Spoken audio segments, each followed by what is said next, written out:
howdy ho, and season's greetings. Welcome back to Destination, your place for all things Destino.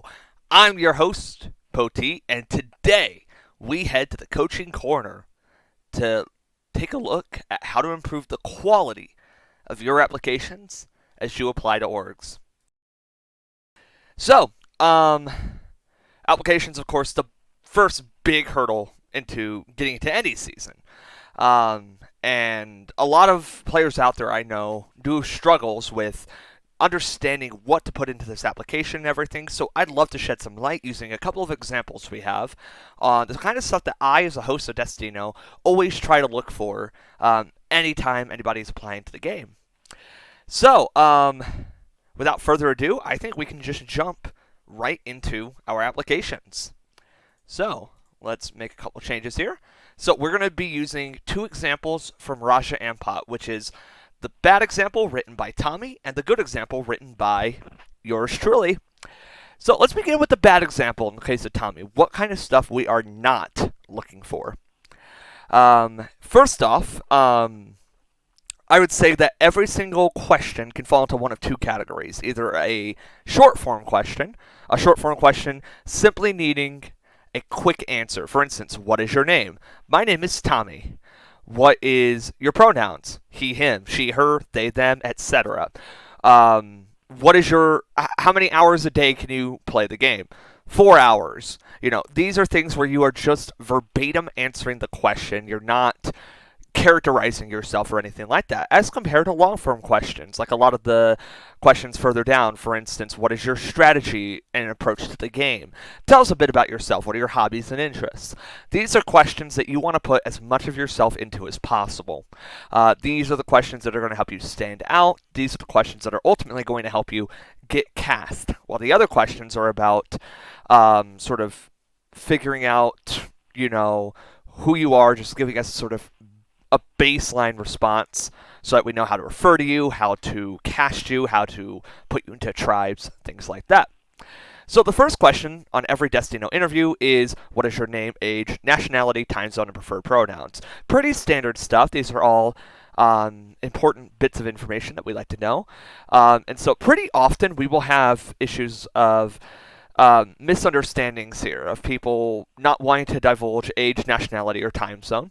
It's not a problem that you don't want to dox yourself at all. We have no problems with you not wanting to reveal certain aspects of your life.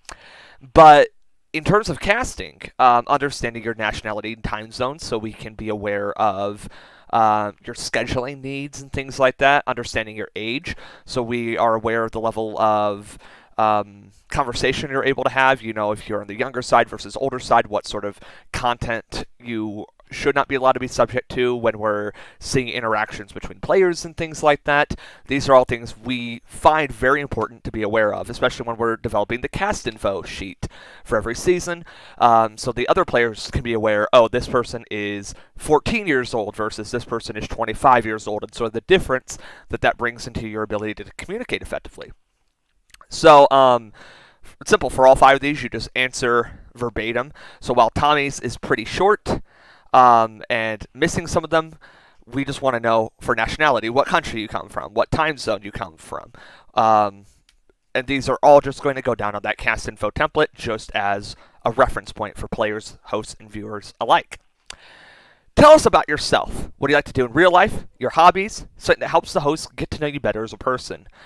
So fairly often you will have people go on about how they don't do anything, or simply just limit their response, like Tommy here, to a few short words. This is your opportunity to stand out. You can say anything you want. You can fluff up these interests of yours in life. And very, very often you just have verbatim, I like video games. I like playing outside. I like going to school. I like whatever your work is, And we want substance here. I would say generally with these sort of long-form questions, once you recognize which questions should be answered in long form, you should be putting in at least a paragraph of information. You should be packing in information that helps you stand out as an individual if you want to be cast. And so while Orgs, Video Game Survivor, these are pretty standard things that pretty much everybody in this community likes, right? there's so much more you can do to stand out. Talk about your interest in Survivor, what got you started, what you like about the show, some of your favorite players, some of your favorite seasons, things like that. In reference to orgs, talk about what you like about orgs. Do you like the challenges? Do you like the social and strategic game? Do you like the graphics? You know, do you like viewing? Do you like hosting? In terms of video games, list your favorite video games. Talk about what kind of video games you like to play. Talk about anything like that. Talk about some of your real life stuff. You know, what do you do for work? What do you do in school? What are your interests? What do you want to do in the future? Give us more, you know, and the more information you can pack in here about yourself, the better it is going to read. And so this is 4 words technically, but 3 things. You can pad this out to a paragraph with just these 3 things, just by adding more and more detail and helping yourself really just have so much more information available to the host about yourself. Next up, have you played orgs in the past? Give us a little rundown of your org history. If you haven't played any orgs before, you can put none applied. So there's sort of 2 functions for this question that I as a host am looking for. So the first, obviously, seeing your org history allows us to get a good idea of what kind of player you are. We know that not everybody's going to play the same way every time, right? I've had players who they've applied to an org and they have a very successful pedigree under their belt, you know, won multiple series, constantly player of the season, fan favorite, whatever awards there are out there, right? And they play and they're inactive. And on the other hand, I have had people who have consistently gone pre-merge. We cast them and they are the standout of the season, right? They come in and they play with passion, with vengeance, and they dominate, quite frankly.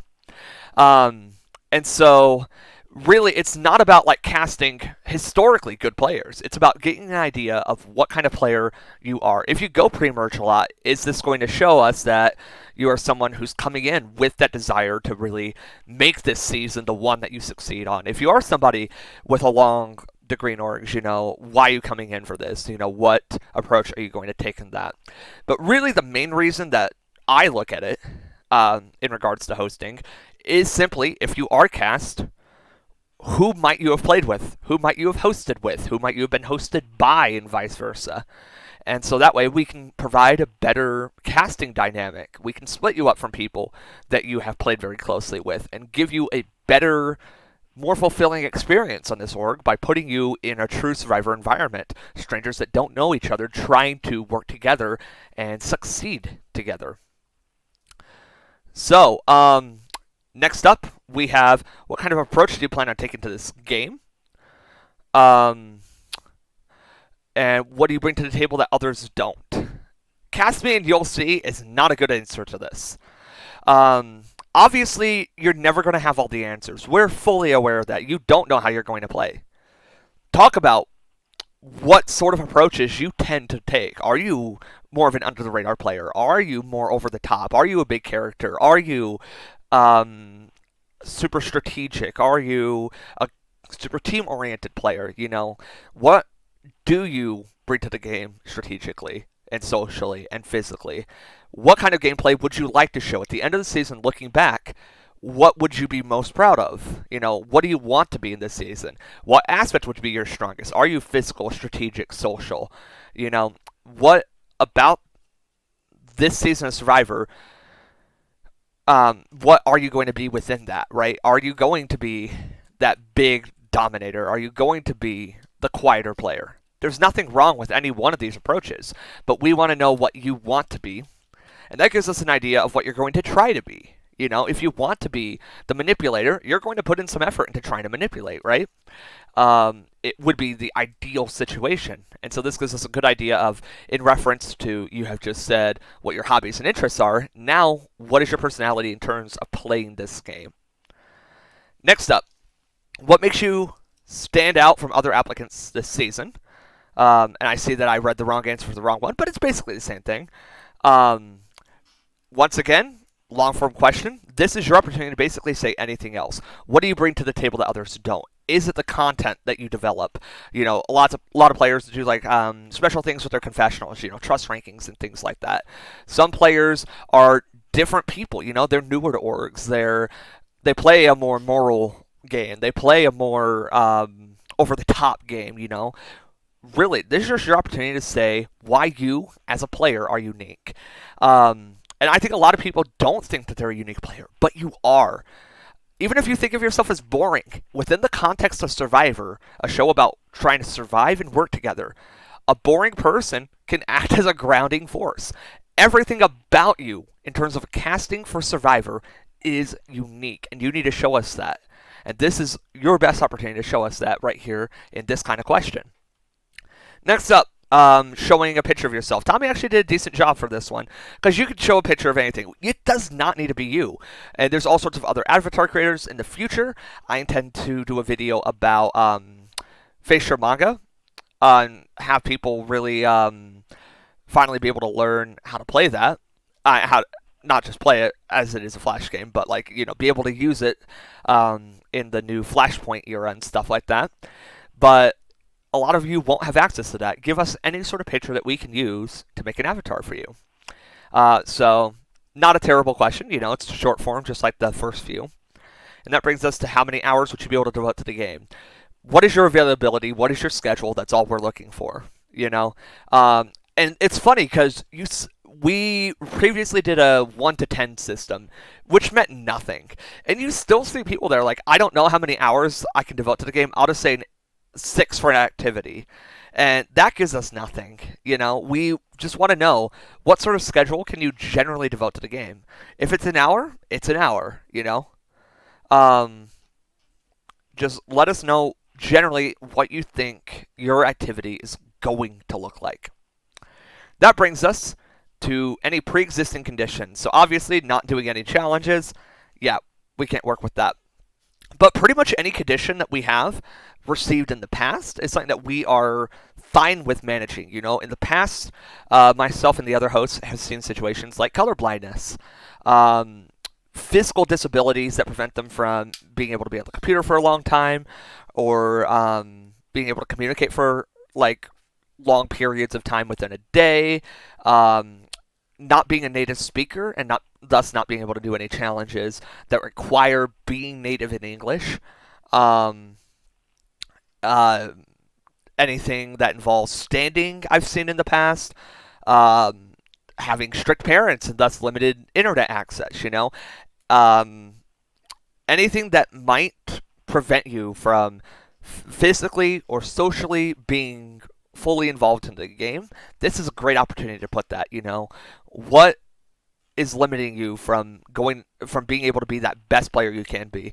A lot of the time, if there's anything that we can do to assist, we're always happy to work around your conditions, your issues, whatever you are undergoing right now. And all that you have to do is just let us know so that we can be aware and able to help. Is there anyone you absolutely refuse to play with? Pretty simple. Just say anyone who you don't want to play with. Obviously, if it's anyone who's won before, yeah, we're not going to abide by that. But if there's specific people that you don't want to play with, if you can give us their specific names or anything, we will do our best to make sure that we can avoid that. If you both apply, we will only cast one of you. And so that's just going to be what it comes down to. Proof of identity, this is important. For Destino. A lot of orgs don't ask for this, but we have had issues with sock puppetry in the past.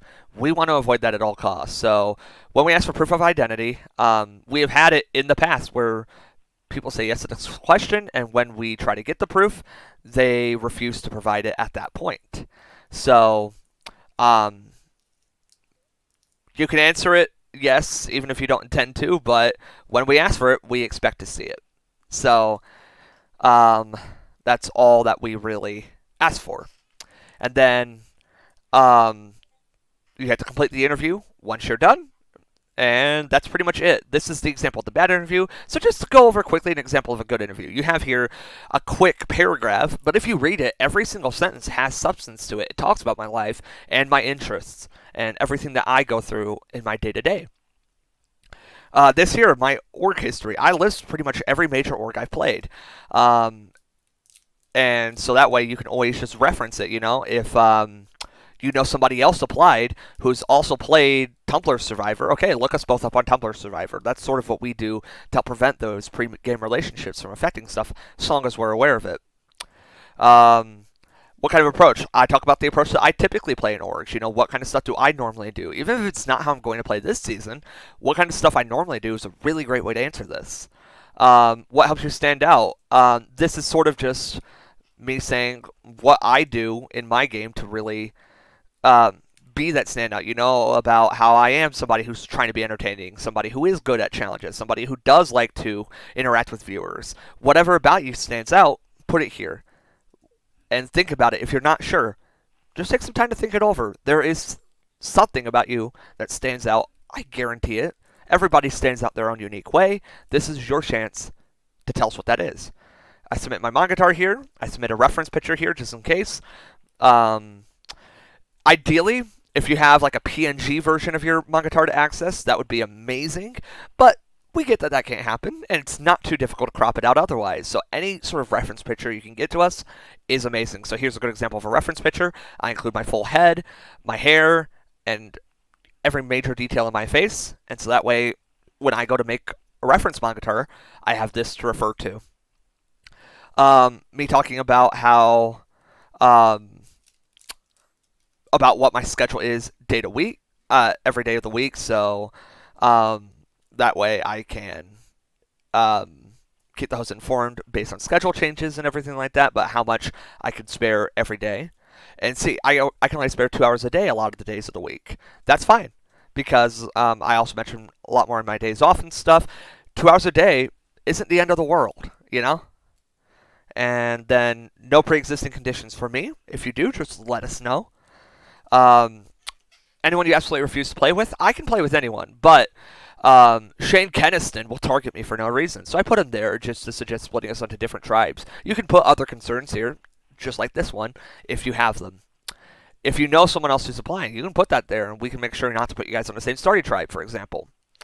Proof of identity, I posted a picture above, so I referenced that, but I will provide more proof if necessary, and I agree to follow the rules, and completed the interview. Pretty short, sweet, and succinct, but all you have to do for a good interview is just do your best to stand out. That's all that matters at the end of the day, is that you can provide that. You don't want to be vague. You don't want to show a lack of interest. And so long as you answer every question as needed, and you show that you want to play, that is all that matters. And of course, there's always things you can do to stand out. While my good example is passable, you can do significantly better than this. You can write way more if you want to. You can talk about, in great detail, your org history. While I sort of skimmed the surface, we've definitely had players who go through every season they played and broken down their games in fine detail. That is great to read as a host. And sort of just we always just favor quality. No matter what, we want quality applications. So don't worry about the length of it at the end of the day. Get the answers down that best express you and your desire to play this game. And so long as you're giving us the best quality you can, that's all we can ask for. So if you have any further questions about how to apply to orgs, we'd love to hear them. And we're always going to be willing to try to help out here in Coaching Corner. Stay tuned. In a few hours, we will be premiering the first episode of Arena. Should be a lot of fun. And we'll be bringing more Coaching Corner your way with more useful pieces of content, I will say. So, without further ado, we will see you all later. Y'all have a good one.